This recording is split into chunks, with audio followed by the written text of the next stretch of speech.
Hello everyone, this is Singularity Watch, the show where we investigate emerging technologies and what this means for our future. I'm Ollie, and as always my co-host is award-winning cybersecurity professional Kavya Perlman, founder of XR Safety Initiative, XRSI. Our guest today is Rodrigo Tamellini, who is a contributor for XRSI Child Safety Initiative and also a co-founder and CEO at GamerSafer. How are you doing, Rodrigo? Hi guys, nice to be here. Hi Kavya. Cool. We're hey really happy to have you. Now, before we get into the interview, it must be said that this is a special episode for a special week in the world of XR. So, Kavya, would you like to tell us a little more about that? Yeah, thank you, Ollie. That is really what we're talking about today is the XR Safety Awareness Week, which started on 7th of December.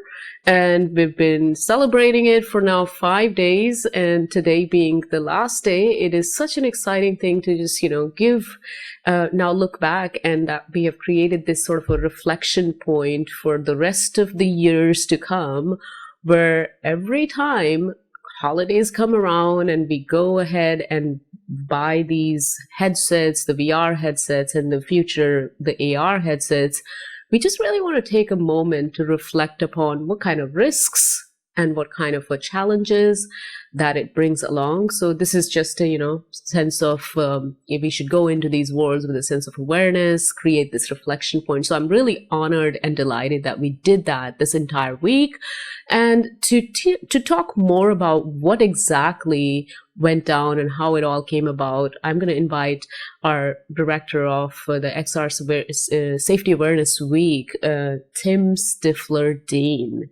Tim, all yours. Thank you so much, Kavya. This week, the XR Safety Awareness Week has been such a phenomenal experience. This is the very first time that we have been able to have this opportunity to put this on. And each day of the week, we have celebrated getting into XR and inviting you to join us in XR, exploring the worlds of virtual reality, augmented reality, AI, mixed reality, and emergent tech overall. Each day of this week, we have been celebrating XR with a focus on safety and bringing awareness to all of the different facets and aspects of the industries that are involved with this emergent tech. It has been such an exciting time. On Monday, we explored Child Safety Initiative. We released content and had panels. On Tuesday, it was Medical XR and the benefits of therapy within VR and hygiene safety and security and privacy for patients and doctors and organizations that are involved in Medical XR. And on Wednesday, we explored diversity and inclusion with the Cyber XR Coalition and so many other organizations around the world that are exploring diversity and different cultures in virtual worlds. Thursday, we explored media and arts with our friend Marco, and we also got to join in with other groups such as Kaleidoscope to see some of the grants that they're working on for artists in virtual worlds.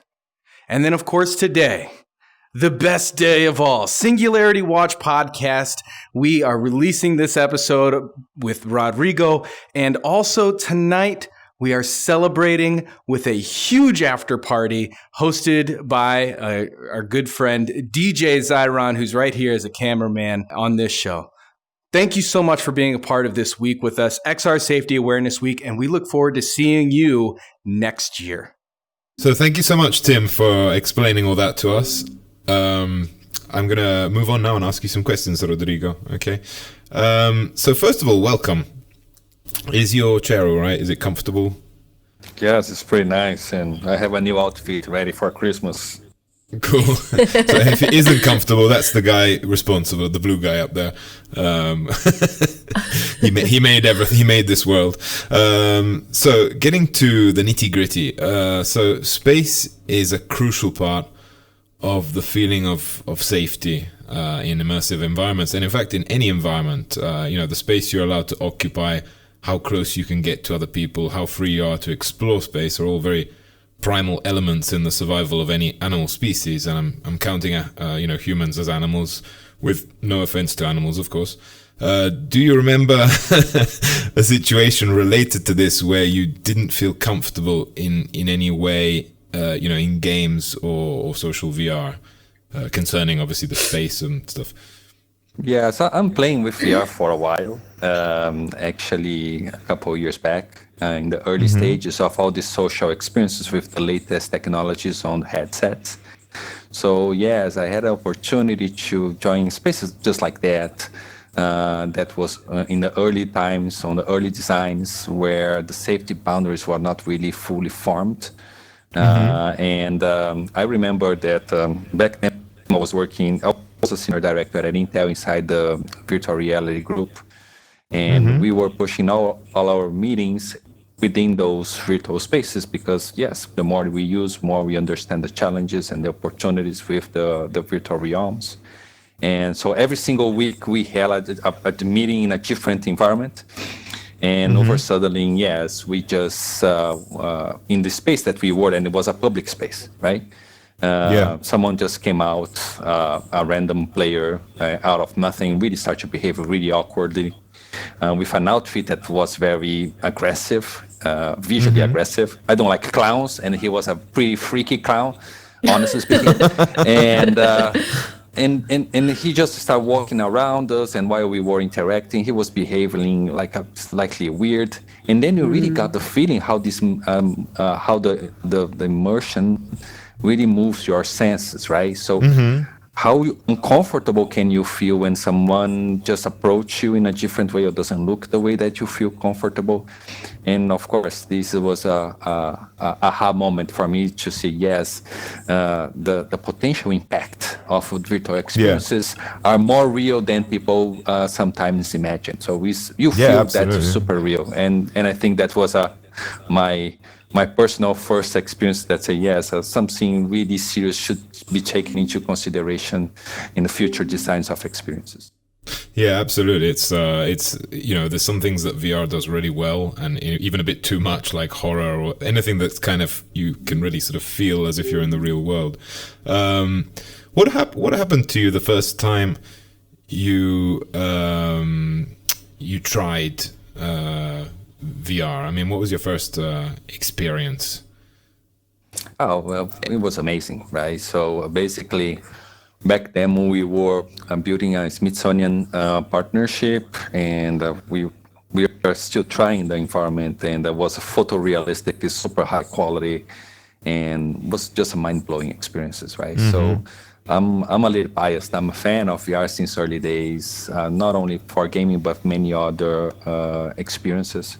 And even though we have challenges in any place, we have challenge, right? So virtual worlds are like a similar social fabric than the real world. And even though we have challenges, I think most of experiences are just mind-blowing, amazing, and enriching. And that's why we really want to help and push the safety boundaries up, because we believe that most of experiences are just amazing, and we really need to nurture this environment. And hey, Rodrigo, that Smithsonian experience, was that with Sensor Studio team, the Intel partnership? Actually, there was an early version of Sensor that we built out on our own. Yeah. Yeah, I think I kind of recall back then I was the head of security over there, and the Sensor Studio team had been building these experiences. After that experience, Intel made some other partnership with Sensor. Even CES, if I'm not wrong. And, I remember that. Yeah, it was pretty cool. Really high quality stuff. And back then we were really trying to show the potential. So it was a great experience for sure. Yeah, it was quite remarkable. I think your CEO kind of like demonstrated on stage of CES like how virtual worlds could really change the way we experience conferences. It's pretty awesome. Yeah, there was an event at the CES where the Intel CEO basically drove many people through a VR experience, like if I'm not wrong, like almost 200 people at the same time. Back then with PCs and headsets and all this kind of things. So really pushing forward the the mindset of the industry about, yes, this is real, this is important, and something that's amazing. Exactly. Yeah.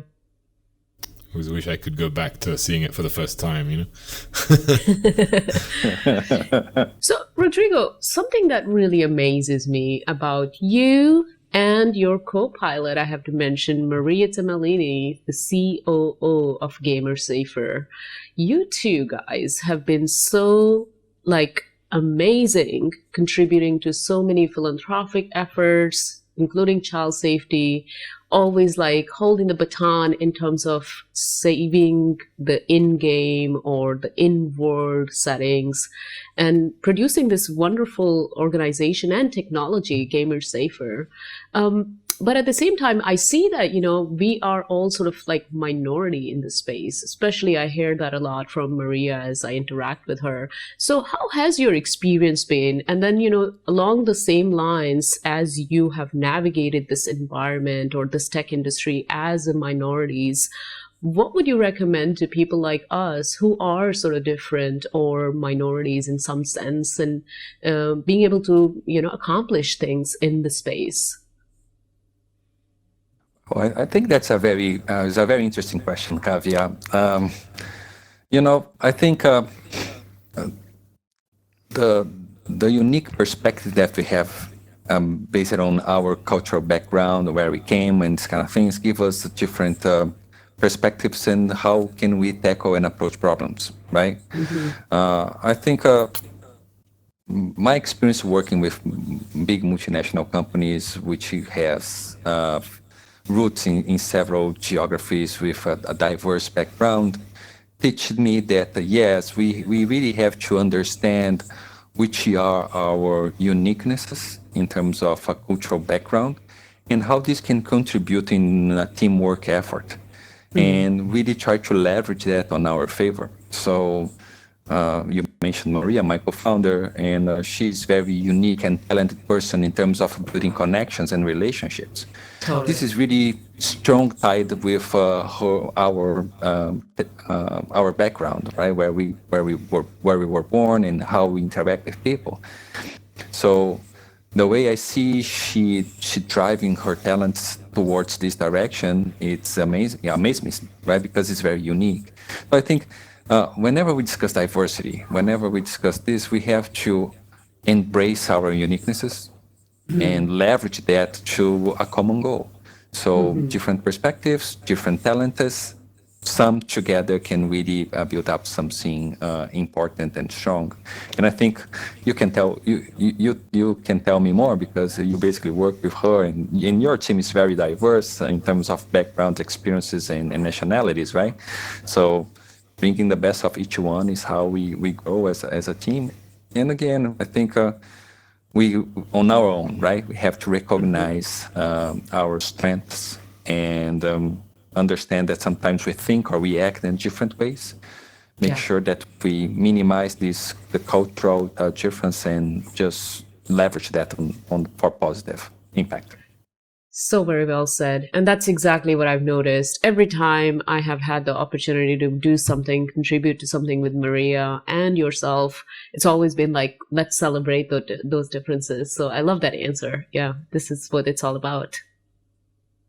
Yeah, me too. I think it's nice that you put the accent on rather than, trying to ignore the fact that there may be differences between cultures by underlining and saying, it's a good thing. And because there is a tendency to be, very scared to sort of acknowledge that there may be differences between people from different parts of the world. And instead, it's something that if you celebrate it, it can become something really cool. And I think people are much more likely to be enthusiastic about that when you kind of say, look how cool this is. You have so many different sort of characteristics from all over. So I like that answer as well. Both of the worlds you're a part of, XRSI and GamerSafer, include the word safe. So can you tell us a little bit about yourself? How did you get to the idea that safety is so important? Which kind of sounds like something obvious, but maybe not so much. Yeah, it's a good point. Well, I'm a gamer myself, right? My co-founder is a gamer. Our kids are gamers. And so we understand the dynamics of this online environment for a while. And of course, whoever is present in those spaces really feel what's a good experience looks like. And safety is always related to that, right? So emotional safety, physical safety, and so on. I think where this our feelings becomes a passion and becomes our day-to-day jobs is exactly seeing the trend, right? So we understood that overall online experience were getting more and more social, especially in gaming, right? So games are now closer to social networks than to games sometimes.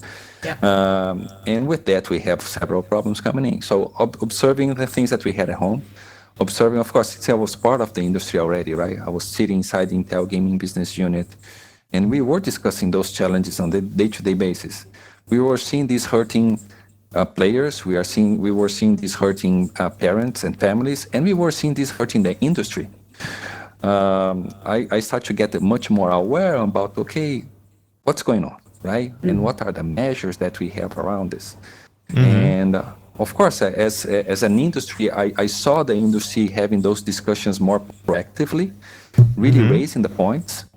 And looking around the solutions available, I didn't see a silver lining of having the things better. And actually, if you see some recent reports, we are seeing that some challenges related to disrupt behaviors are just increasing within games instead of going down. So we just have an idea how to approach that in a different perspective on the technical side.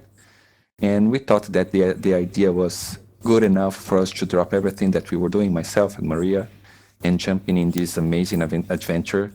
I think we are having a lot of great progress so far. And so oversettling a personal passion becomes our full-time job. And we are just amazed by that, because it's not only about building a big business, but also making a big impact. So as we usually say, if all the effort that we are putting together makes a single person safe, all the effort is paid off. Yeah, absolutely. That's really cool. And along the same line, Rodrigo, we often confuse safety and security. And myself being, my background is cybersecurity. And at XRSI, we have also been trying to shift this narrative to go from just cybersecurity or security to now safety. So could you provide your perspective or your definition of safety at GamerSafer, and then what drives your work and life, since safety is the center point of it, and how it's impacting things that you are putting efforts into? Okay, it's a great question, and I already saw many different definitions. My personal take about the difference between them is safety is more a feeling. Right? So if you feel warm and comfortable emotionally and physically wherever you are, I think this is safety. Security, in the other hand, is more related to, which are the tools, the processes and procedures that we are putting in place in order to secure, to provide the safety feeling back to players, right? We believe safety is a fundamental right. No matter where you are, right? So virtual worlds, real world, safety should be a precondition for any healthy relationship and a fundamental right. So that's why we want to come up with a technology that scales safety for millions of players without charging them for that. So we are basically working closely with the industry. We're making sure that we are delivering a safe experience for players without them have to pay for that. And I have to say, you guys, both of you, Maria and you, are doing a wonderful job. I mean, the first time somebody actually tagged me on LinkedIn, your names, and as soon as I saw the website and learned about the technology, I was so excited because, of course, safety is essential. And I'm going to borrow that tagline that you just said, safety is a fundamental right. I love that, because a lot of the people say that about privacy, but really, this privacy, cybersecurity, all these other ethical things, what they're really trying to create is a sense of safety, just like you said. It's a feeling. It's quite common, to say that the industry doesn't care about safety or doesn't worry about safety. But you've always had a positive attitude in thinking about this and tackling this problem. How does this translate to the activities in GamerSafer? Well, I think whenever we look to the industry landscape, right? There are several drivers that conduct industry and companies' decisions. I think our job, whenever we are discussing safety, is not really trying to pinpoint and put shame on people, right? Because many great experiences out there that have problems, people were just not aware and mindful about the potential risks around it. And they were just designing things for considering the upside, considering the good things, considering the good players, right? So as an industry, first, not pinpointing things that are not working. I think this is important.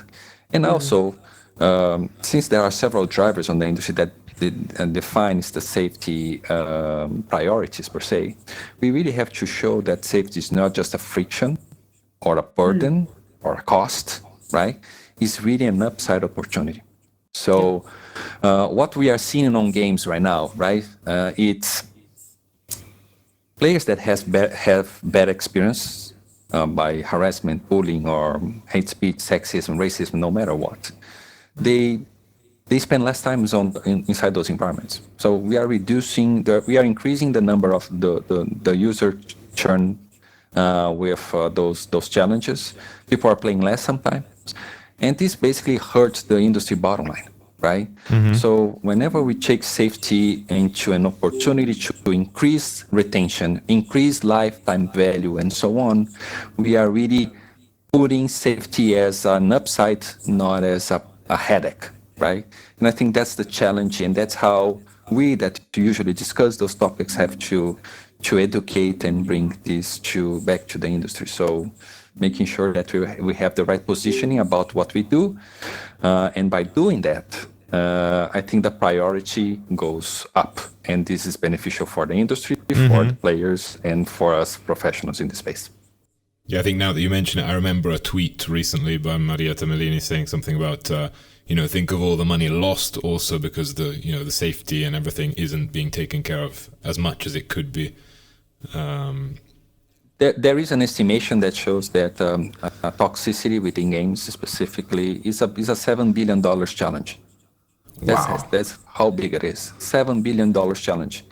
And everybody that plays and everybody that has those kind of experiences knows that, sometimes you are just shut down by something wrong that you see, that you hear, and that you experience within those environments. So it makes sense.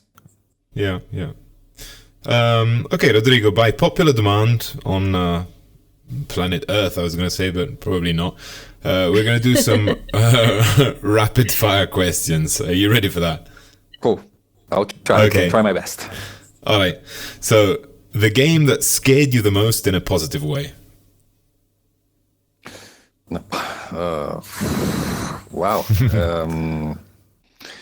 Scared me in a positive way. That was a hard one. When I was the Star Wars Squadrons on VR recently. Yeah. Oh, really? Why? Was that because of the motion sickness or the rolling around? No, I was really scared because I realized that I have to spend a lot of time on that, and I don't have this kind of time available. Okay. This is too good. That's in a positive way, right? Yes, I was scared. So yes, what I would do, how can I spend my time without, how can I spend more time on it? Favorite food? Pasta. Pasta, well done. I approve. What, in your opinion, is the worst habit of gamers? Any, VR or non-VR? I think lose the temper, right? Oh yeah. So yeah. games are if you're playing, you're supposed to have fun. If it doesn't make sense for you to play if you're not having fun. So people that usually lose their temper, they are losing the fun. So it doesn't make sense for me. Worst habit of game devs? Don't think about what could go wrong. And underestimate the damages and the side effects of what they do. Okay. Is there a game you'd like to forget about just to be able to play it again from the start? The whole Zelda? The whole Zelda. family of Zelda. Yes. I will forget and start since the beginning. It would be a pleasure. So have you ever trained hard to get better at a competitive game? Like really, I want to be good at this. Recently, I was getting way better on Warzone. So the shooters, usually I like it, and I usually spend some time. So overall, Call of Duty, a family, I usually put some effort to be competitive, not on a professional level, but at least to keep up with my kids. So my older one is 22, and he's pretty good, and I like to play with him because it's a great bonding experience and a great moments I spend with him. But of course, I have to keep up. So I put some effort on it. Yeah, I get the thing about training to keep up with people. And last question, one word, meaning of life.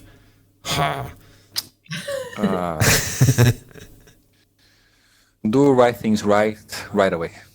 I think that's... Okay, that's a bit more than one word. You kind of cheated, but that's fair enough. Yeah. Okay, right. Fair enough. Do things right, yeah. Okay. So, Rodrigo, I'm going to ask you a couple of questions that I've been sort of dying to ask, especially in the spirit of XR Safety Awareness Week as we are closing it down. The first question that I want to ask for the sake of audience is this... you are coming in from this very vast experience from the gaming perspective, and then you sort of, have been navigating XR, for example. So what's the key difference when it comes to like safety issues and all these safety related challenges? And now that you say right, like the right things to do, is it quite the same, or is it amplified, or what's the contrast here? What differences have you noticed? There's no doubt that immersive experiences amplifies everything, right? For good and for bad, right? So as we were discussing before, yes, this feeling of safety could change completely when you really feel more immersed in a space. So there are major differences, upside and downside. So traditional games, they have a very linear narrative, and it's easier for developers just to set some boundaries, right? On VR is slightly different, right? XR is slightly different, and you really have to reset your mindset whenever you're developing something, because the side effects could be completely different. And sometimes some things that are really simple, right? Just throwing a ball in someone sounds nothing in a traditional game where you are usually exploding or shooting people, right? But on VR, even a simple movement like that is completely different, right? So I think there are, of course, the presence and the layers of the interactions are much more, are deeper, right? Profound. And whenever we look to VR, the social element of VR is completely different as well, right? So the nuances of gestures and the expressions and these kind of things are hard coded inside the way that we feel, right? So human beings learn to decode and make a risk assessment based on how you look to someone and how you look back. So all these kind of things are running on back of our brains whenever we are inside these VR experiences. So I think that there are still many things that we have to explore, learn, and share as a community to really make these side effects, put them under control. So more intimate and more immersive, so obviously more amplified. And then that brings me to the sort of a next part of my question, and this is something we have worked on together. Maria and I have worked on together. You have contributed to it. Is the standard part of it. So what role or how do we need to place these standards, like in terms of XR and child safety? What is the role of standardization and how do we go about doing this? Well, I think it goes along to the point that I was just discussing, right? We have to share as a community about what are the best practices, making sure that people are aware about the consequences and understand which are the layers of risks and what are the key considerations they have to take into actions, right? The standardizations is important because it becomes like a framework for our industry and for developers to really see what they are doing about it, right? And really try to raise the bar, right? Yeah. So the sky's the limit, and many experiences are really shallow on the safety on the child side. Mm-hmm. I think there is a specific angle that I always would love to emphasize whenever we discuss this with the industry, which is really well outlined in the standards that collectively we put together, is that don't blame the user, right? Mm. Don't blame the parents, right? Yeah, make sure that we are addressing age-appropriated experiences and making sure that we are putting the guardrails to make sure that we are doing an inclusive technology, not an exclusive one, right? So it's very easy for me to say, well, this is a content, this is a mature content, this is not suitable for these audiences, and don't do anything about it to prevent the access of users that are not designed for that.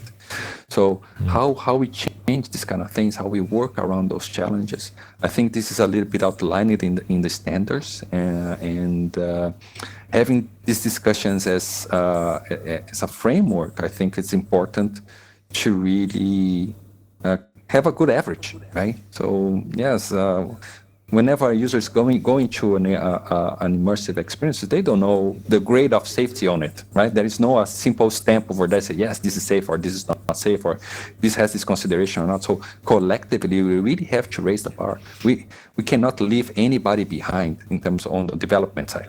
Not, oh, those are the good guys and those guys that don't care. No, we have to bring everybody, because as an industry, this is important.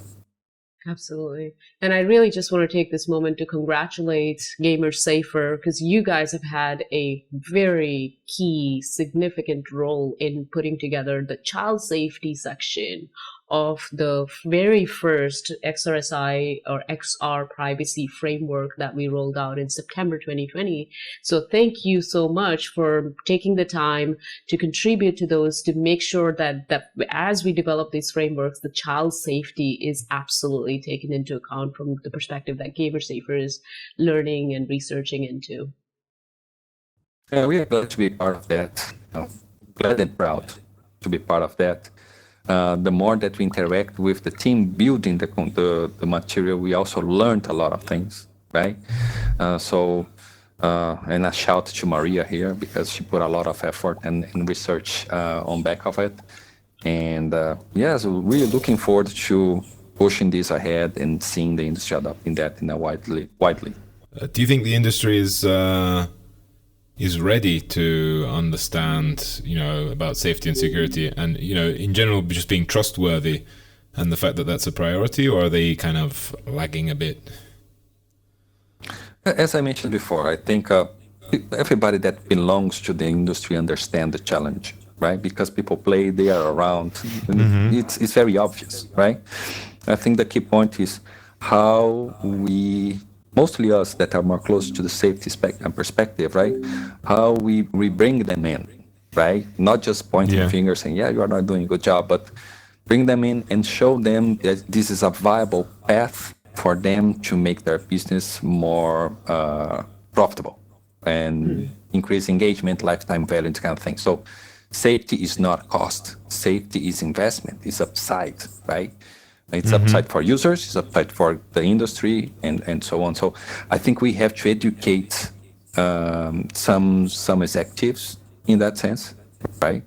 Yeah. Some product teams in that sense, because of course it's hard. And let's be very transparent here, right?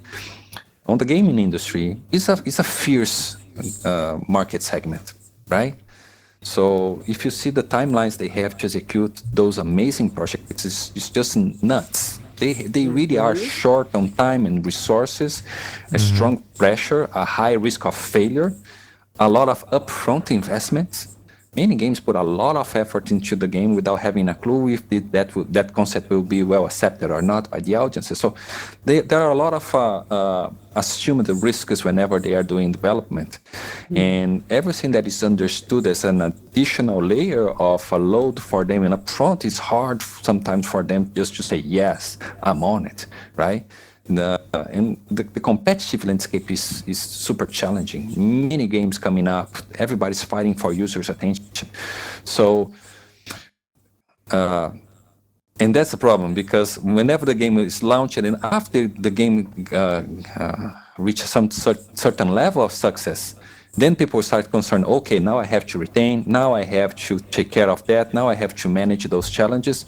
But then it's too late on the design process, right? And becomes expensive. Yeah. And that's what we are seeing. We are seeing a lot of big companies putting a lot of money on mitigation of safety perspectives.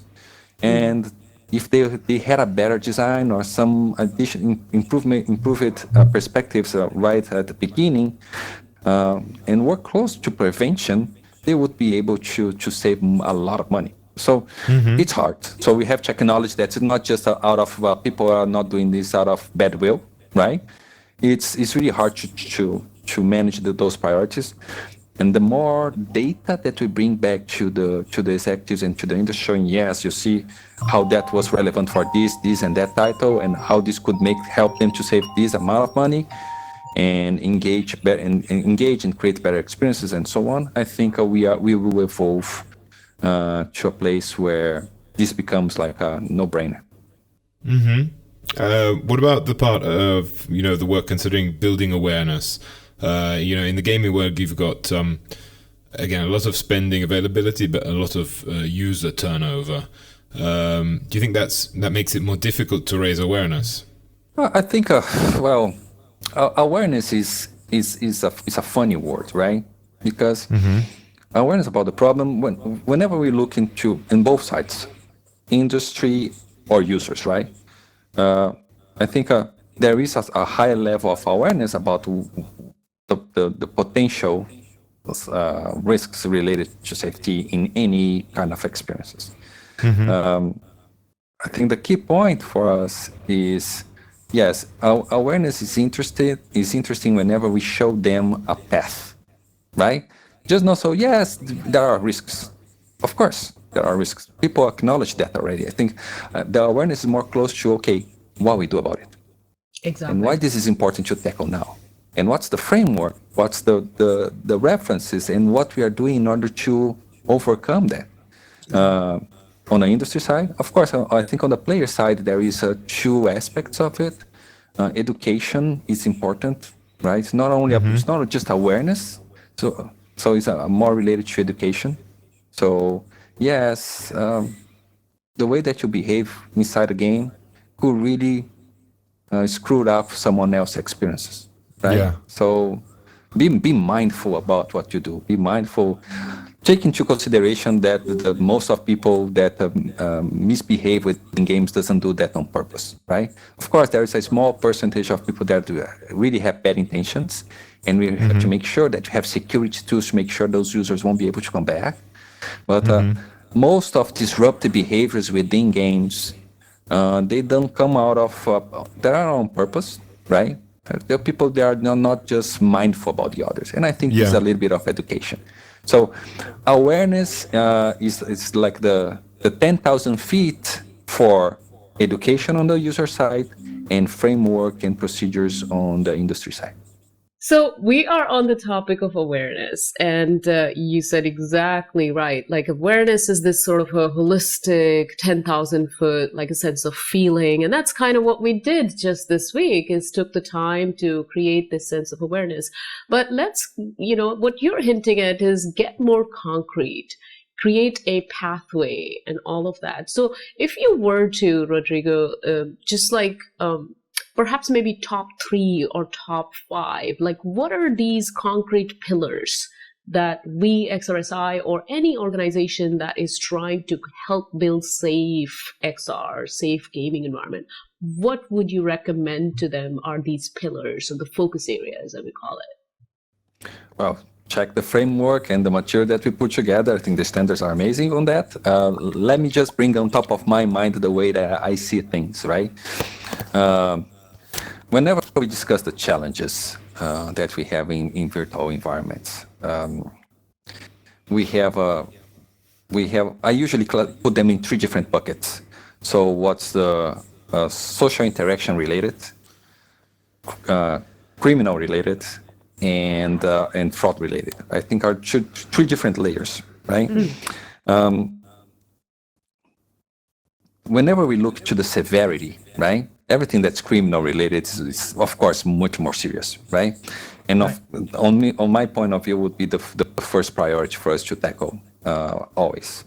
So yes, we have things like a grooming and predation behaviors within spaces, and this is very close related to age-related strategies. Right. So I think we have to be mindful that we have a wide range of ages experiences similar products, and this is not like one size fits all, for sure, right? On the safety perspective. Yeah. So the priority, the number 1 for me would be always age-related strategies.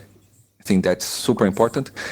Not necessarily in a non-inclusive way. I think you just need to put some calibration on it sometimes. So that would be for sure the number 1 on my perspective. And I think the second layer would be more related to the social interactions, right? Making sure that you create inclusive environments where people can express and be themselves and feel comfortable about it. So I think the design of the solutions is really close to promote this.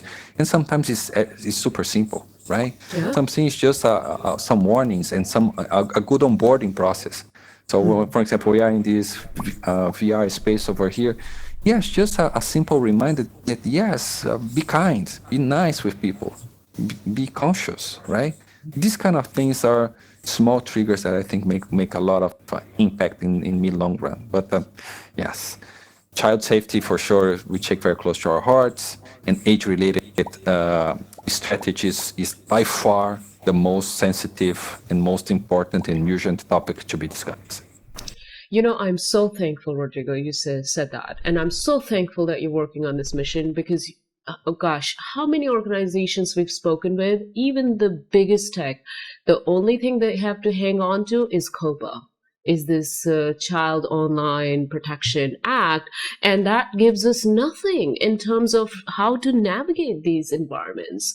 So what you're doing is just absolutely remarkable, and it's going to actually help us how to actually navigate and not just check the box that, okay, everybody's above 18 or above 13 and we're good to go. That's just not the reality of our situation. Yeah, I think data privacy regulations are important, of course, right? But they are the entry space. They are not the highest standard, right? They are just the basics. So yes, promote data privacy is, of course, is a basic stuff. Right, Safety is much above that. And yes, just check mark, yes, I'm above 13 and I'm okay with that. Well, if you have some experience that could be damaging for younger audiences, you really have to, you can do much better than that. Much better than that, right? And that's what we are all about. Wonderful. I'm taking all these notes and it's going all into our roadmap and framework. Thank you so much. Super valuable information. As always, we have a closing question which we ask everyone. And that is, what does the word singularity mean to you?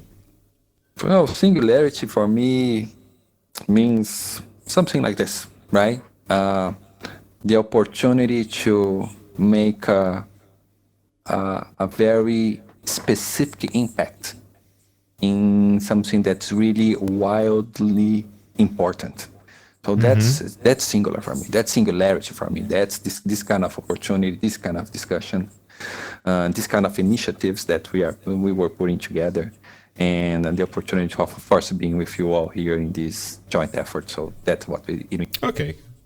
Cool, thank you, Rodrigo. Thanks, also, for being here and also, I think helping us to understand that many of the things you can do to improve, the area of safety. Some things are really difficult, and some things don't really take much effort for everybody personally. I don't think that's one of the messages I sort of feel that you've given us. Also, I wanted to thank my host, Kavya Perlman, Marco Magnal, editor of the show, and the rest of the team, which are Tim, who we've seen on stage, Tim Stifler-Deem, David Chavert, alias DJ Zyron, Ryan Wegner, alias Aspen Darkfire, and Ross Newman, alias Burger Tamagotchi. They've got some pretty interesting stuff online, which you may want to check out. Follow us on readyhacker1.com. You can also find us on Facebook or YouTube under the name Singularity Watch, where you can watch our shows. And remember to subscribe vehemently and to furiously click on the like button if you like the show. Audio is available on Spotify, Spreaker, and Apple Podcasts if you can't watch it and just want to listen to it. And that's all for now. Happy journeys to everyone.